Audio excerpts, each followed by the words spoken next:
Muy buenas noches, ya es miércoles de Todos, Todas Tenemos una Opinión. Ya estamos por acá listos en la mesa de análisis internacional. Mi nombre es Cinti Ramírez Reyes y les invito a ver los temas del día de hoy.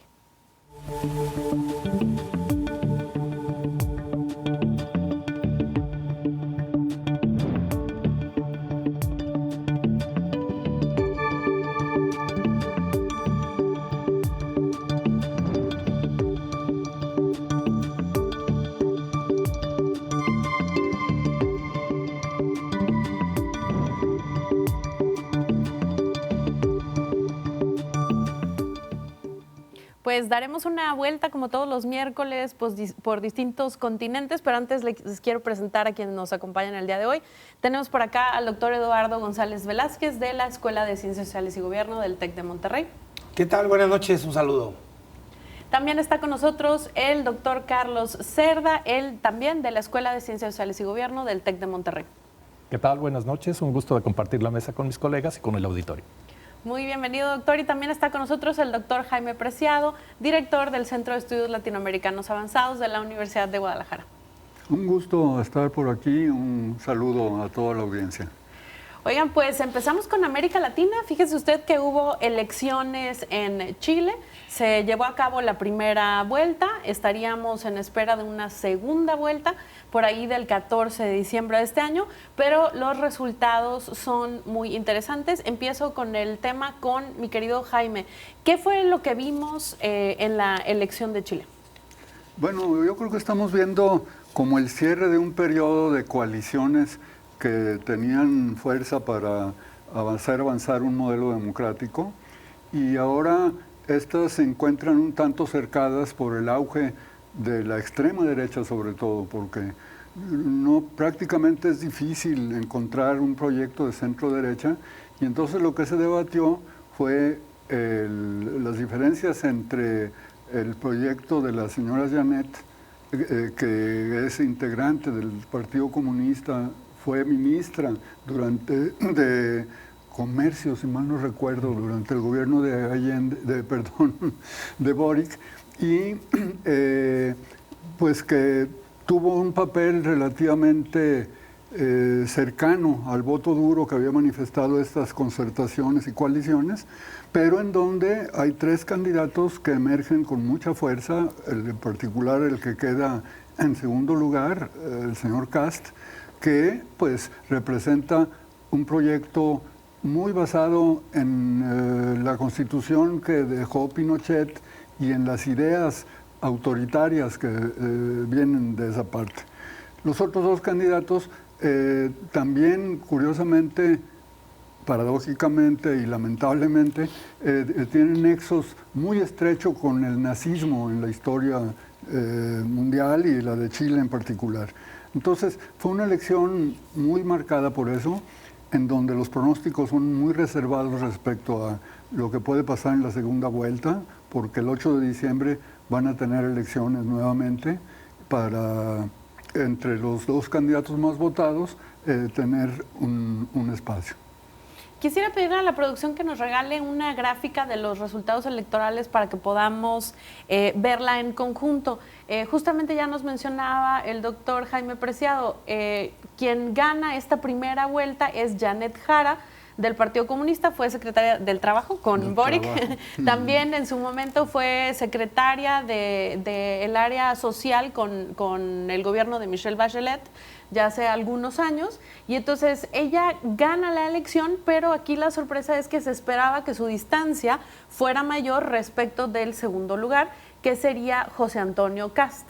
Luego la otra sorpresa que tenemos por ahí es un rebase, creo que por la derecha, podríamos decir, de Franco Parisi. Él se esperaba que tuviera más o menos la mitad de los votos que termina teniendo según las encuestas, y rebasa a Johannes Kaiser, que es uno de los personajes pues con una postura política mucho más extrema. Pero para seguir hablando sobre estos perfiles, acudo con el doctor Carlos Cerda Dueñas y pues su lectura general de la elección en Chile. Bueno, primeramente lo que comenta Cinti, se esperaba más votación para la candidata Jara, ¿verdad? Sale con el 26% y ellos esperaban que iba a estar un poquito arriba del 30%. Entonces esto, pues obviamente ha encendido los focos rojos dentro de la coalición de izquierda, porque los otros 4 candidatos son de derecha. O sea, desde el rango de la ultraderecha hasta el Partido de la Gente, el de Parisi, que dice que es centro-derecha, pero que también está más cargado a la derecha que al centro. Entonces, está cuesta arriba para la segunda vuelta del 14 de diciembre para la candidata Jara, ¿verdad? Porque pues prácticamente el espectro de la votación se fue con la derecha. Entonces, sin embargo, pues nunca hay que confundirnos con las segundas vueltas. Y sobre todo yo creo que hay que tenerle respeto al electorado, ¿no? Porque mucha gente piensa que en función de lo que dice quien representó a ese partido, a esa ideología, pues todos van a votar detrás de ella y no necesariamente. Entonces, los candidatos Kaiser y Evelyn Matei pues fueron al búnker de Kast a respaldarlo, a darle todo su apoyo, pero pues no pasa de ser un apoyo en lo individual. Yo creo que el votante chileno habrá de decidir, al final de cuentas, a quién le da su voto. Pero, como digo, o sea, realmente la izquierda ahorita en Chile pues va cuesta arriba, ¿verdad? O sea, el panorama es muy desalentador, pero también, como digo, hay que respetar al electorado y posiblemente se manifieste de otra forma el 14 de diciembre. Para ilustrar lo que nos comenta el doctor, quisiera pedir la ayuda de la producción para ver otra gráfica donde podemos ver ahí estas predicciones de las distintas combinaciones en una probable segunda vuelta. Ustedes ven en rojo a la candidata Janet Jara de la izquierda y luego en azul quienes pudieran votar por Kast. Justamente aquí la clave es que pues la mayoría de los candidatos son de derecha y entonces lo que pretenderían es que hubiera como esta transferencia de votos de lo que tuvieron en la primera vuelta a la segunda, pero como bien comenta el doctor Carlos Cerda Dueñas, este no es necesariamente el caso. Y el electorado pues tiene la capacidad perfectamente de diferenciar. Incluso en algún momento Kast y Boric se enfrentaron en una segunda vuelta y es Boric quien gana en la elección anterior. También para seguir tratando este asunto de cómo se ha reportado la elección en Chile desde los distintos medios, acudo con Lalo González. ¿Cómo viste tú los titulares de distintos periódicos? Muchos, en lugar de resaltar a lo mejor el triunfo de Jara, hablando de casi una derrota de la izquierda a pesar de que salió adelante en la elección. ¿Cómo podemos entender esto? Sí, lo que yo vi en la prensa chilena y también en la prensa en Estados Unidos, por ejemplo, fue que lo que resaltaban, en lugar de dar los resultados que aquí estamos mostrando en el programa y que pues daban como ganadora de la primera vuelta a la candidata del partido en el poder, pues prácticamente los mejores encabezados pues solo mencionaban eso y de ahí eran párrafos y párrafos y párrafos en donde establecían toda una narrativa, todo un discurso para mostrar que en realidad había perdido.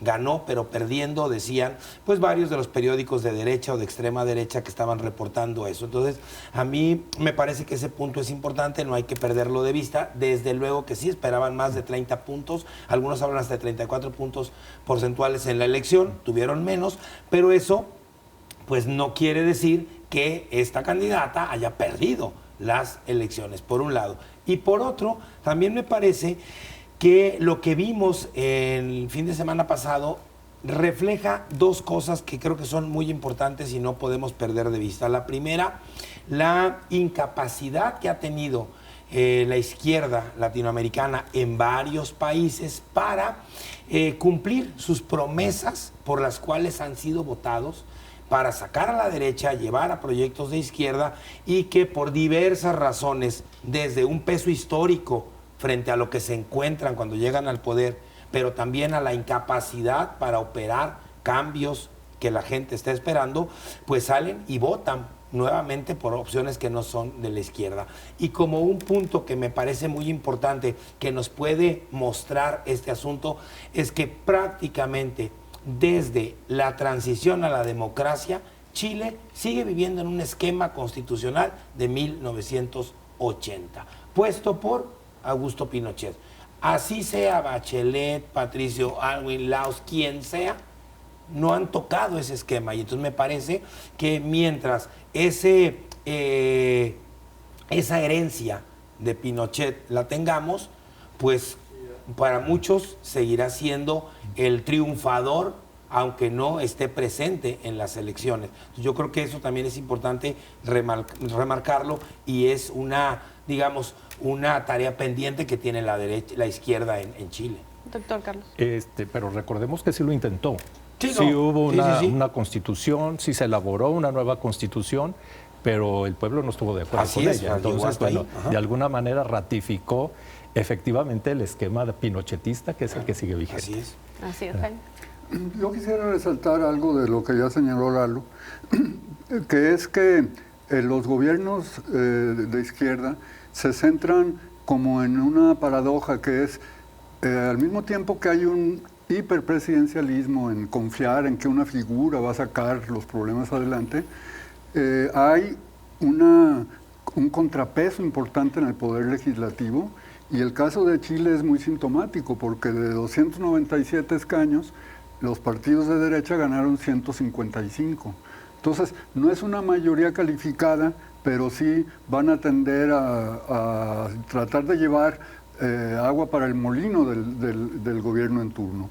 Eso yo creo que es importante, y también lo es la debilidad regional de los partidos con respecto al campo, la ciudad o las regiones, por ejemplo, de Chile, ¿no? Que hay en ese plano una diferencia muy marcada entre lo que es el centro y regiones que tienen ciertas características de periferia marginada.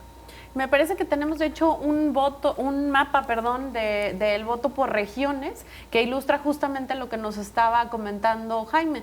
Observamos la región de Santiago pintada de rojo, votando por la izquierda, y también la región del sur, Punta Arenas, no así necesariamente las otras regiones. Entonces, centros urbanos de mayor importancia se decantan por la izquierda. Y finalmente tenemos otra gráfica que nos muestra la intención de voto por edad, y esta es particularmente interesante porque si ustedes ven la línea roja, eso representa a Janet Jara, que vemos ahí que al final, después de los 35 a 44 años de edad, se forma casi una línea diagonal en ascenso, que son los grupos de edad que le votan mayormente a la izquierda.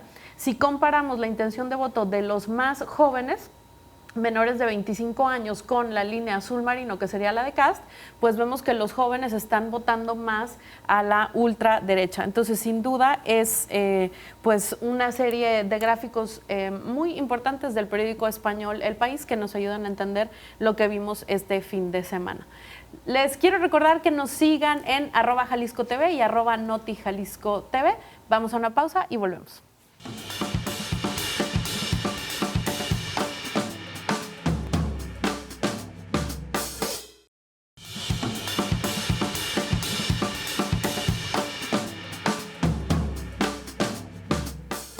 Pues ya estamos de regreso, y fíjense ustedes que además de este proceso electoral tan importante en Chile, también acudieron a las urnas, pero mediante un mecanismo de referéndum y consulta popular, los ciudadanos en Ecuador.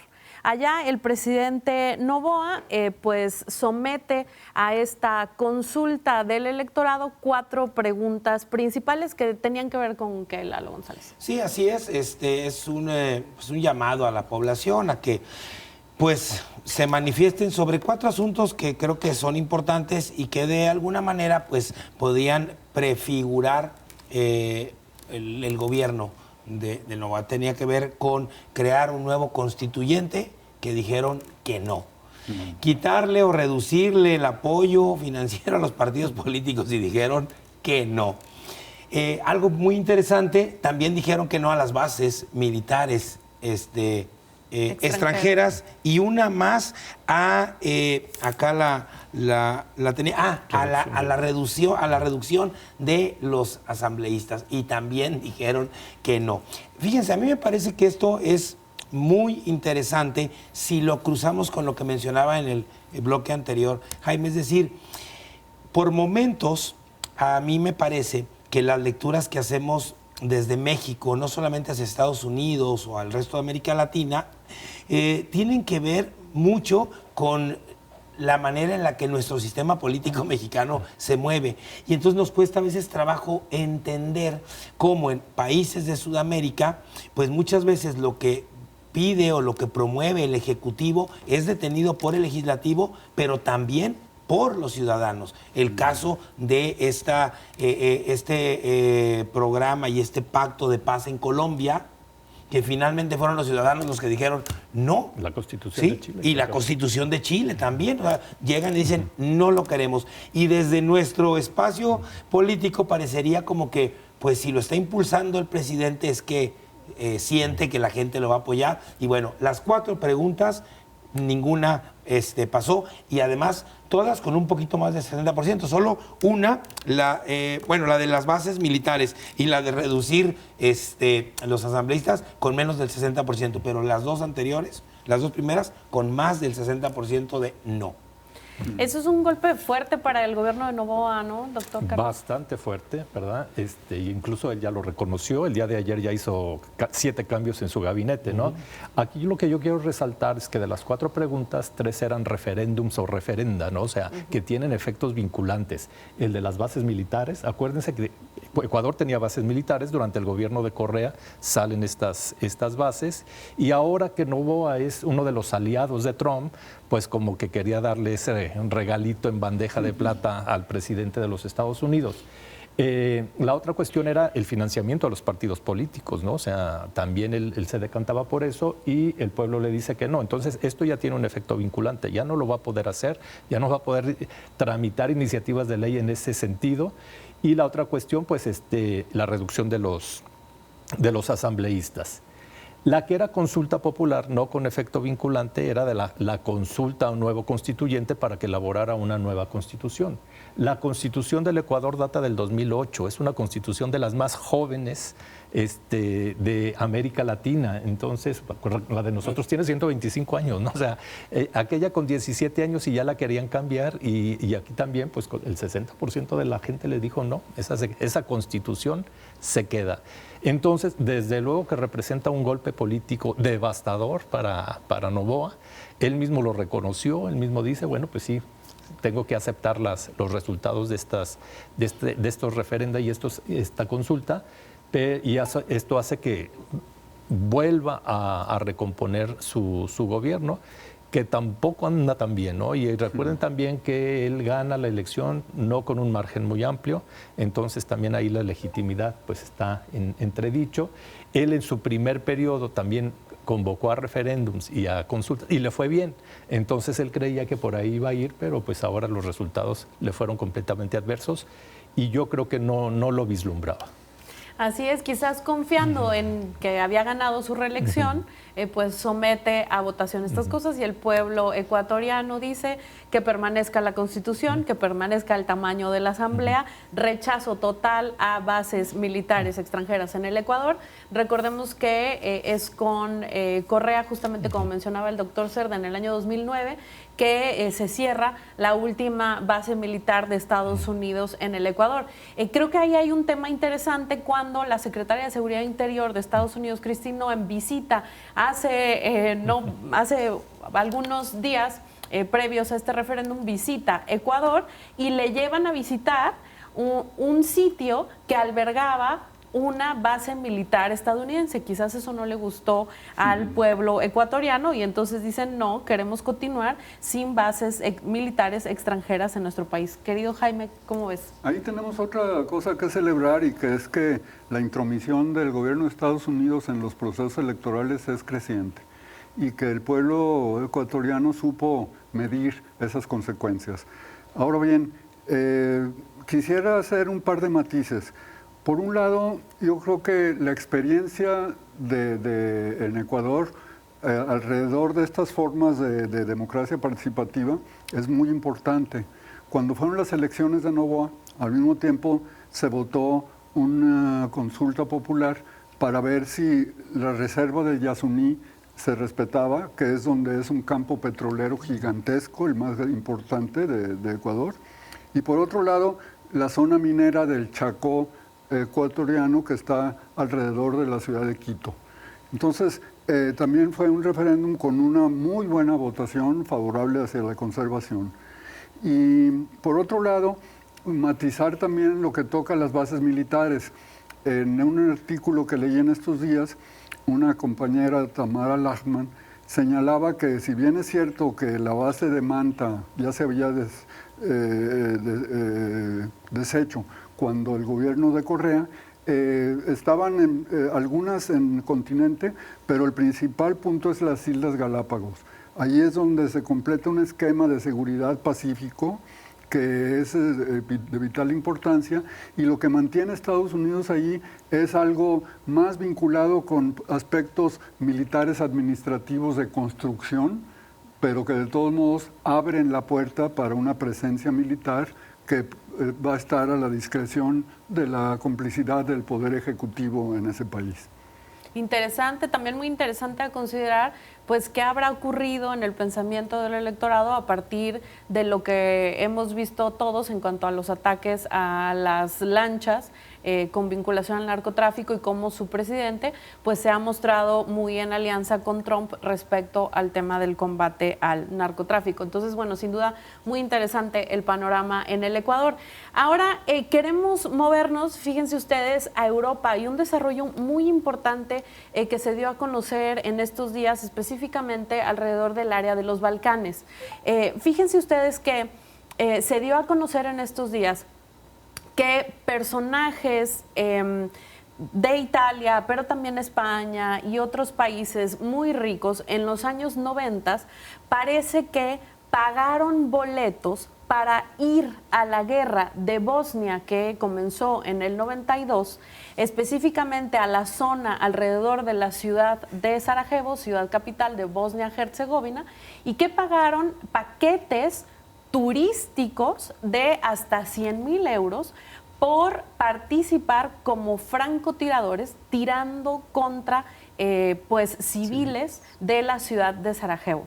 Esto es una revelación tremenda. ¿Por qué llega hasta nuestros oídos? Bueno, ya había habido un documental al respecto, investigaciones periodísticas, pero fíjese usted que la Fiscalía de Milán, del departamento de la Lombardía en Italia, en el norte de Italia, decide que hay suficientes elementos para abrir un caso sobre este tema, y que además esos crímenes seguirían vigentes. Acudo con el doctor Carlos Cerda pues para ampliar este panorama. Una herida abierta, sin duda, todos los procesos de las guerras que implicaron la desintegración de la ex Yugoslavia, y ahora esta noticia tan tremenda. Así es. O sea, yo creo que nuestra capacidad de asombro no se pierde. O sea, realmente es una noticia asombrante e indignante, ¿no? Por todas luces. O sea, ¿cómo pagar? Le llaman safari incluso. O sea, todavía más indignante el asunto, ¿no? Porque así lo manejaban en aquellos días, y pagaban cantidades equivalentes hoy a los 100,000 euros para ir a este atractivo turístico, ¿no? Entonces, no es que la Fiscalía de Milán diga que se pueden todavía, o sea, todos estos tipos de delitos son imprescriptibles. Entonces, se puede accionar la cuestión penal en cualquier momento. Y lo está haciendo la Fiscalía de Milán, que bueno, alguien lo tenía que hacer, pero recuerden que Naciones Unidas tuvo un tribunal para la ex Yugoslavia. Y estas personas, aunque acudieron como civiles, por el hecho de haber empuñado un arma, se convirtieron en combatientes. Y por lo tanto se le aplican los convenios de Ginebra, y por lo tanto son criminales de guerra. Entonces, Naciones Unidas no desapareció del todo el tribunal de la ex Yugoslavia. Tiene una figura muy rara que se llama mecanismo residual de los tribunales penales, donde se están viendo los casos pendientes del tribunal de Ruanda y del tribunal de la ex Yugoslavia, y precisamente los casos que pudieran surgir. Entonces, se puede hacer a través de la Fiscalía de Milán, que ya tomó la iniciativa, o ahí está el mecanismo residual, donde estas personas que obviamente por sus edades ya deben ser personas muy mayores, o sea, la guerra de Bosnia fue hace más de 30 años, pero que nunca es tarde para que se les señale la culpabilidad y paguen lo que tengan que pagar, porque realmente a todas luces ellos, les digo, se convirtieron en combatientes al momento de empuñar un arma en contra de los bosnios. Es terrible, Jaime. Muchas gracias, doctor, por todas estas precisiones. Jaime, tenían un precio de lista diferenciado de acuerdo a si adquirían permiso, entre comillas, de disparar a una mujer, un niño o un hombre. No, es que es terrible, ¿eh? Realmente la inhumanidad encerrada en todo esto, pues nos lleva como a varios planos de la reflexión. Por un lado, cuando oyes balcanización, significa fragmentación, atomización, caos, pero es un caos inducido en algún sentido, y no olvidemos que el conflicto Bosnia-Herzegovina estuvo muy vinculado con la llamada injerencia humanitaria, que le daba estatus a Naciones Unidas y a algunos países europeos a poder intervenir militarmente allí. Entonces eso vulneró la soberanía, vulneró la autonomía y desvalorizó la vida interna de todos esos países. Entonces no es tan de extrañar que esa vulneración haya llegado hasta este punto tan dramático de poner en juego la vida humana bajo características de una economía de casino y de desprecio por la vida humana. Es una noticia verdaderamente tremenda. Recordemos que Sarajevo, como ciudad capital de Bosnia-Herzegovina, estuvo bajo el sitio más largo de la historia moderna de la humanidad, y en medio de ese proceso sabemos que es una ciudad rodeada por montañas. Francotiradores del ejército serbo-bosnio se apostaban en las montañas y tiraban hacia la ciudad. Pues es ahí a donde comenzaron a vender boletos para que turistas de otras nacionalidades fueran a cometer estos crímenes terribles. Seguramente estaremos viendo más al respecto. No se olviden de seguirnos en @JaliscoTV, @NotiJaliscoTV. Vamos a una pausa y regresamos con más temas interesantes.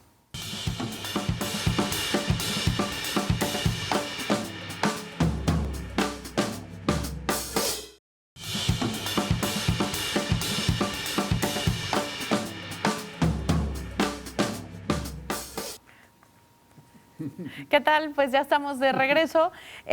Fíjense que ahora vamos a platicar sobre algo que ocurrió en medio del Consejo de Seguridad de Naciones Unidas apenas el 17 de noviembre. Resulta que se vota una resolución de este Consejo de Seguridad que, entre otros puntos, aprueba la formación de una fuerza internacional para Gaza. Eso podría sonar a buenas noticias, pero aquí nos dedicamos al análisis político y por eso acudo con el doctor Carlos Cerda. ¿Por qué Estados Unidos vota en el sentido que lo hace? ¿Qué fue lo que vimos, doctor? Bueno, vota en ese sentido porque es el plan de Trump. Es prácticamente el plan que Trump presenta y que de alguna manera negoció con Netanyahu, ¿verdad? Pero que tuvo, hay que decirlo, ¿verdad?, un cierto visto bueno del grupo Hamas. Entonces, lo que pasó ahora es que se llevó a, de alguna manera, legalizar este proyecto por la comunidad internacional. Acá lo más interesante, ¿verdad? Recordemos, el Consejo de Seguridad tiene 15 miembros, 5 permanentes con derecho a veto y 10 no permanentes que no tienen derecho a veto. Y entonces el voto de esta resolución son 13 votos a favor con 2 abstenciones, la abstención de la República Popular China y la abstención de la Federación Rusa. ¿Esto qué quiere decir en lenguaje común y corriente? De alguna manera, si no un espaldarazo, ¿verdad?, denle adelante a este plan, que es un plan que todavía plantea muchísimas dudas, porque primero no marca fechas, habla de un gobierno multinacional presidido por el presidente Trump. O sea, eso pues no va. O sea, ¿dónde queda? O sea, porque ellos no quieren que esté en el gobierno la actual autoridad palestina y mucho menos el grupo Hamas, ¿no? Entonces ellos dicen, nosotros lo vamos a controlar a través de una fuerza multinacional. No dice cómo se va a conformar esta fuerza, solo dice que la va a presidir el presidente de Estados Unidos. O sea, todavía hay muchas preguntas en el aire sobre este plan. O sea, se dijeron cuestiones muy generales, obviamente muy favorables al plan de paz, ¿verdad? Si recordamos el discurso del debate general de Trump, ¿verdad?, ahora en septiembre, donde fustigó y dijo hasta lo que no de las Naciones Unidas, que no funcionaban, que todo lo demás. Ahora, cuando se aprueba esta resolución, dice, es lo mejor que ha hecho Naciones Unidas en los últimos tiempos. Y bueno, considero que sí es un punto muy importante que el Consejo de Seguridad avale el plan, pero pues es un plan a medias, porque ¿cómo se va a instrumentar? Y aquí a la gran pregunta, ¿quién va a pagar? O sea, hay muchas dudas todavía en el aire. Así es, pues esto que comenta el doctor es muy interesante. Si ustedes quieren pueden buscar el documento en internet, lo van a tener que bajar de fuentes periodísticas porque fíjese usted que la página del Consejo de Seguridad donde estaba el documento original ahora manda a un error, pero es la resolución 2083 del Consejo de Seguridad, dice Francesca Albanese, relatora especial ONU, y también hay un tuit muy interesante de procedimientos especiales de Naciones Unidas diciendo que la resolución que se aprueba pues es violatoria del derecho a la autodeterminación del pueblo palestino, sin duda, porque no tienen ninguna participación en el asunto. Además, como ya dice el doctor, pues es un tema pues que queda y deja todavía muchísimas cosas en el aire. Entonces, digamos, la postura en general es de mucha crítica respecto a este documento. Y siguiendo con el presidente de los Estados Unidos, Donald Trump, y sus declaraciones tan cambiantes, vimos hace unos días, Lalo González, que Trump, a pregunta de una persona periodista, dice que no sería contrario a la idea de un ataque contra México en el marco de la detención de operaciones de las drogas. ¿Cómo debemos tomar esta declaración? Bueno, en principio, pues como muchas que hace Trump, dependiendo del humor en el que se despierta, es lo que lanza, a veces sin pies ni cabeza, lo que dice, y francamente ni siquiera anclado a algo de la realidad, por un lado. Por otro, sí me parece que también hay que entender cuando Trump habla, a quién le habla. Si le habla adentro de su país o le habla afuera de su país. Eso es muy importante. Pero por otro lado, a mí lo que me parece es que si revisamos las últimas 3 semanas de la política interna de Estados Unidos, pues no le ha ido nada bien a Donald Trump. Ha tenido muchísimos problemas políticos, enfrentamientos, derrotas electorales, etcétera. Y creo que estas declaraciones pues le vienen también muy bien para pues poner ahí una especie de cortina de humo y que se hable de otra cosa y no de lo que está pasando al interior de Estados Unidos. Y por otro lado, creo que hay por lo menos 5 o 7 puntos que me parece que son importantes, que no perdamos de vista, que es una muestra, a mí me parece clara, de cómo el poder que tenía Trump cuando empieza este periodo presidencial se ha ido minando de manera consistente. Por ejemplo, vemos que ya no tiene ese control sobre el Partido Republicano que él quisiera tener. Y lo vemos en muchas votaciones, lo vemos con los archivos de Epstein, lo vemos con varios disgustos que hay directamente de los senadores y de los representantes con políticas internas de Trump. La ruptura con la de MAGA. La ruptura con MAGA, por supuesto, con el asunto de la hipoteca 50 años, es una locura. Cuando lo saca, los primeros que se le van al cuello son los de MAGA, diciendo, bueno, ¿en qué cabeza cabe que yo trabaje durante 50 años para pagar una hipoteca para una casa? Las visas que aquí comentábamos para llevar talento, pero también hay otros elementos. Por ejemplo, le acaban de echar para atrás la redistribución distrital de Texas, la Corte Suprema.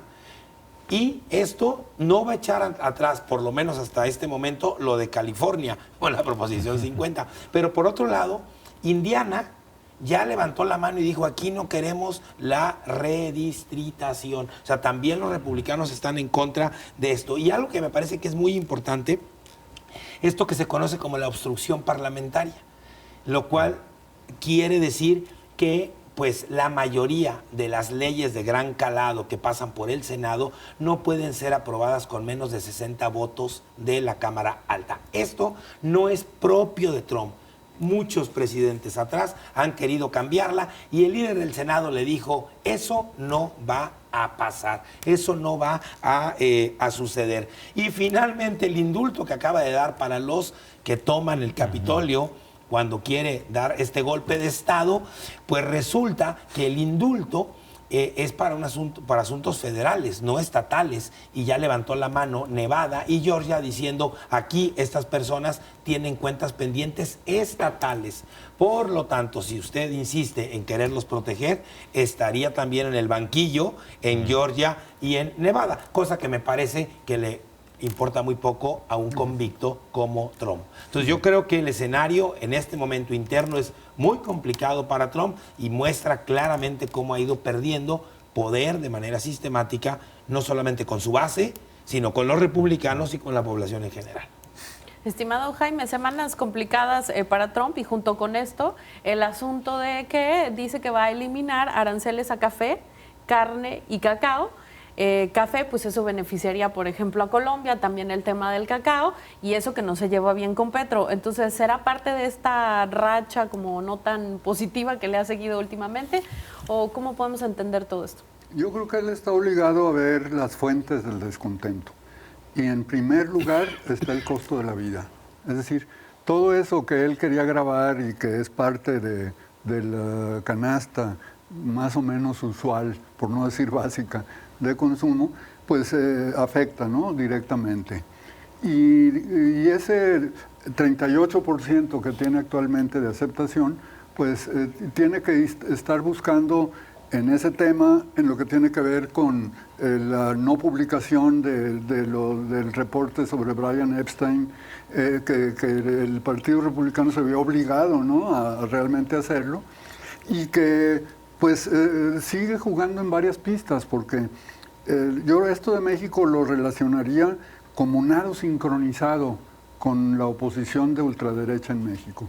Es decir, él no es ajeno cuando dice, no me gusta lo que está pasando en México, y el hecho de que vamos a perseguir a los narcotraficantes in situ, con intervenciones militares, pues eso es como el discurso justamente de muchos grupos internos de nuestro país que están esperando una motivación de ese tipo.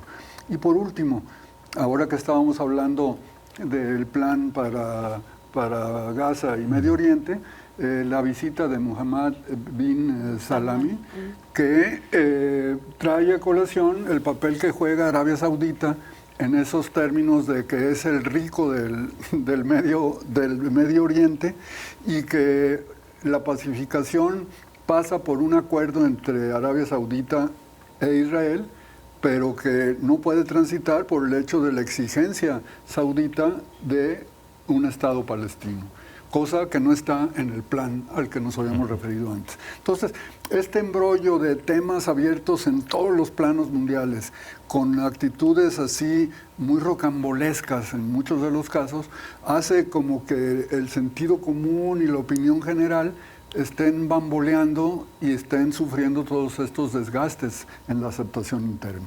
Y en medio de todo eso sale México, doctor.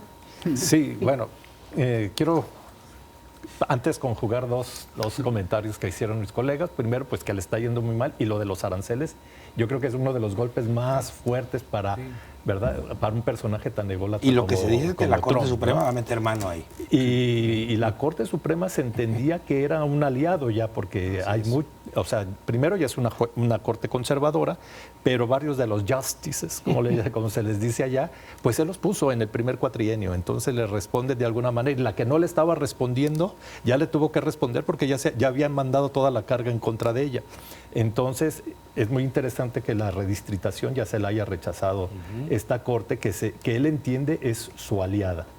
Y por el otro lado, la cuestión de los aranceles, pues no fue parejo, porque el primer productor mundial de café es Brasil, y a Brasil no se los redujo. Entonces aquí hay un punto muy importante, porque recordemos que en la reunión de la cumbre de ASEAN se reunieron por primera vez, y después de todos los dimes y diretes, Trump y el presidente Lula, en una reunión donde no se tocó ni se dijo la palabra Bolsonaro. Pero el no bajar los aranceles, pues vuelve de alguna manera a apoyar, digamos, tácitamente a la cuestión de Bolsonaro. Y ahora sí, regresándome al caso de México, pues México ahí la ha librado, y yo creo que es gracias al TEMEC, ¿verdad? Porque la cuestión de los aranceles, salvo los que nos puso al aluminio, al acero, pues hemos salido inmunes, ¿no?, en ese sentido. ¿Cuánto lo va a dejar, pues no sabemos.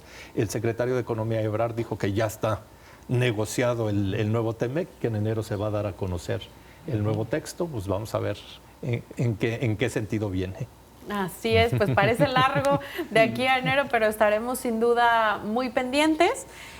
Pues vamos a regresar a platicar una cuestión que tiene que ver con cambio climático y lo que ha ocurrido en Belém do Pará, Brasil.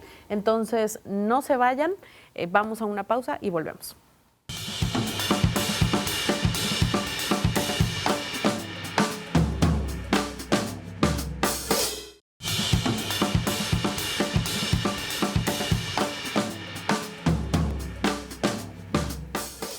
Ya estamos de regreso y ya le adelantábamos la semana pasada que se estaba llevando a cabo en Brasil pues una reunión muy importante que tiene que ver con la Convención Marco de Naciones Unidas sobre Cambio Climático. Todavía le quedan un par de días a este proceso de negociaciones, pero quiero acudir con el doctor Jaime Preciado para que nos cuente un poco lo que ha estado sucediendo, tanto en la reunión de la COP como en paralelo. El día 21, el viernes próximo, termina la cumbre después de 10 días de reuniones, y eso hace que se haya hablado de una gama de temas que por mucho superan lo que podamos comprender en este momento. Lo que destaca en todo caso es estas cumbres, ya la número 30, la COP 30, cada vez están más articuladas, por una parte, con los acuerdos de París y el proceso de descarbonización, en el que se obliga a países a que disminuyan su producción de efectos de gases de carbono con efecto invernadero, y por otra parte, al detener la frontera de abatimiento forestal, en donde hay una sustitución de terrenos con una velocidad superior a lo que se puede procesar en los términos nacionales.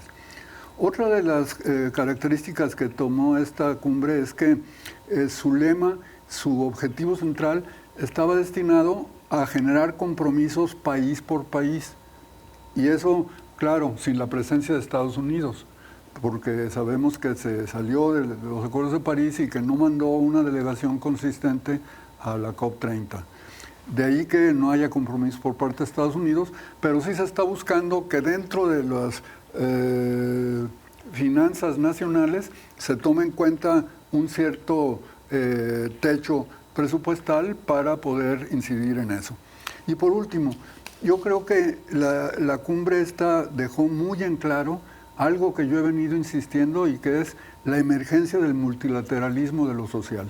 Es decir, que las cumbres ya no pueden ser sola y únicamente reuniones intergubernamentales, sino que las voces diversas de los grupos afectados por estos temas, que son particularmente notables los grupos de la Amazonia, no solo brasileña, sino de los 7 países que la conforman, y todos los grupos ambientalistas por la justicia socioambiental, también hay allí elementos muy importantes a recuperar, con toda su simbología de la flotilla, de la diversidad, con las tomas de las instalaciones y con las presencias de voces muy diversas que hablan sobre nuestro planeta y nuestra posibilidad de controlar el cambio climático.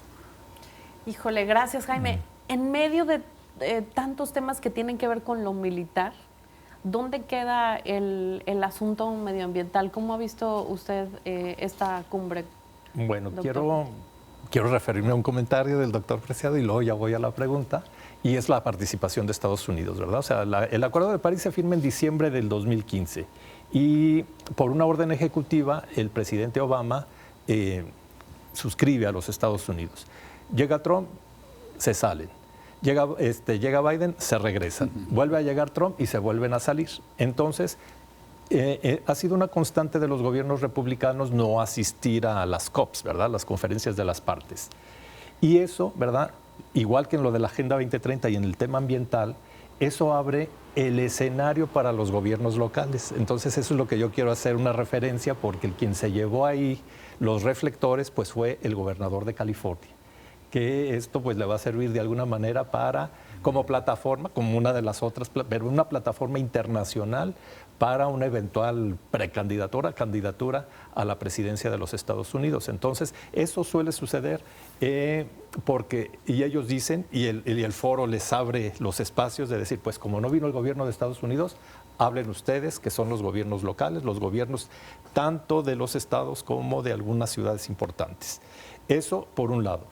Y segundo, esta COP se da en el contexto de una opinión consultiva que emitió la Corte Internacional de Justicia en julio pasado, donde es una opinión promovida por Vanuatu y algunas de las islas del Pacífico Sur a través de la Asamblea General, y es una opinión consultiva, si ustedes quieren, no vinculante, pero de alguna manera con una autoridad moral muy amplia, porque la da la composición de uno de los órganos principales de las Naciones Unidas, como es la Corte, y ahí pues es muy claro y dice, ¿verdad? Incluso las omisiones por no controlar el cambio climático pueden generar responsabilidades para los estados. Entonces, entre otras cosas, por eso es bien interesante que esta COP se dé en este contexto de esta nueva opinión consultiva, porque tenemos de alguna manera un marco jurídico diferente y la posibilidad de que se les dé responsabilidad a los estados si no toman medidas en contra del cambio climático,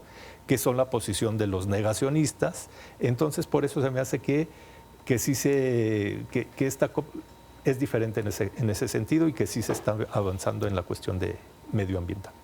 Así es un proceso muy interesante y que por cuestiones políticas pues los estados quisieran hacer a un lado. Un dato muy interesante que vi en estos días respecto a esta conferencia de las partes y la composición en cuanto a asistentes es que había una cantidad impresionante, por ahí más o menos 60% de los asistentes vinculados de alguna manera con grupos de lobby o cabildeo que tienen que ver con la explotación de combustibles fósiles.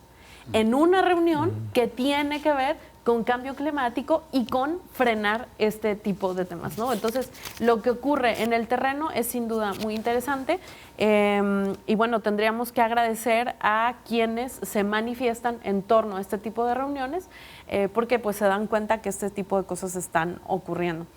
Si me permite, doctor, me quedo con usted para otro tema que es interesante porque vimos esta noticia acerca de cómo la ex primera ministra de Bangladesh es sentenciada, ya nos contará usted cómo, pues a pena de muerte por unas acusaciones que tiene apenas del año pasado.